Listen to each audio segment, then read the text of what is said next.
हरतालिका व्रताविषयी हे नक्की जाणून घ्या. तर चला जाणून घेऊया. पण त्याआधी तुम्ही अजूनही या चॅनेलला सबस्क्राईब केलं नसेल तर चॅनेलला नक्की सबस्क्राईब करा.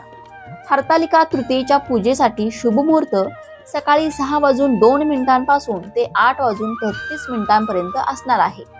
2 तास 31 मिनिटे हा सर्वोत्तम मुहूर्त असणार आहे.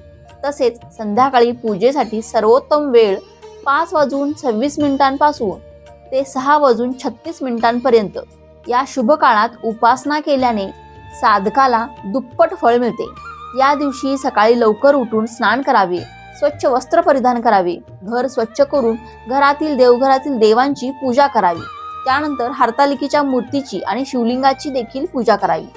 तसेच हरतालिका कथेचे पठण करावे आणि गौरी मे प्रियता नित्य अघनाशाया मंगला सौभाग्यस्तु ललित भवानी सर्व सिद्धिये या मंत्राचा जप नक्की करावा.